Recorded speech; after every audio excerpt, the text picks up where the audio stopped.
Begleiten Sie uns durch den Morgen, wie Lena und ihre Mutter den Tag beginnen. Lena, wach auf! Es ist schon 7 Uhr. Oh nein, Mama, ich bin noch so müde. Ich weiß, aber du musst jetzt aufstehen. Bitte, nur noch 5 Minuten.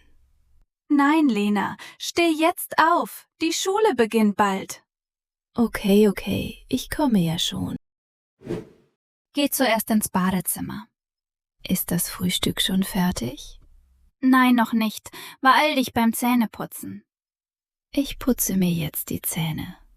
Gut, und vergiss nicht, dein Gesicht zu waschen. Mama, was soll ich heute anziehen? Schau aus dem Fenster. Es ist heute sehr kalt. Wirklich? Soll ich einen Pullover nehmen? Ja, nimm den blauen Pullover. Er ist sauber. Und welche Hose passt dazu? Die schwarze Hose ist perfekt. Das Frühstück ist bereit. Komm an den Tisch. Was gibt es heute zu essen? Brot mit Butter und ein Ei.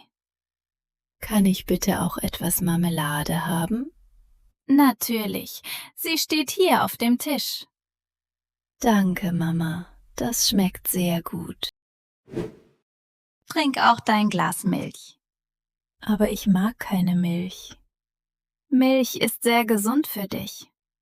Na gut, aber nur ein kleines Glas. Mama, wo ist meine Schultasche? Ich weiß es nicht. Wo hast du sie gestern gelassen? Ich kann mich nicht erinnern. Schau mal im Wohnzimmer nach. Hier ist sie nicht. Oh, sie liegt unter dem Bett. Ist alles in der Tasche? Meine Bücher und mein Heft sind drin. Hast du auch einen Bleistift? Ja, alles ist fertig. Ich bin bereit. Moment, deine Wasserflasche ist noch leer. Oh, kannst du sie bitte auffüllen? Lena, schau mal nach draußen. Es regnet. Oh nein, ich mag keinen Regen. Nimm einen Regenschirm mit. Kann ich den roten Schirm nehmen? Ja, er steht im Flur.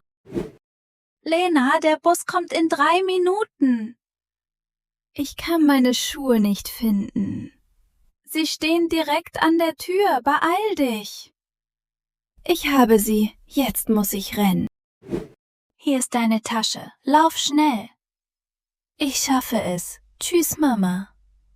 Viel Spaß in der Schule. Bis heute Abend. Jetzt muss ich rennen.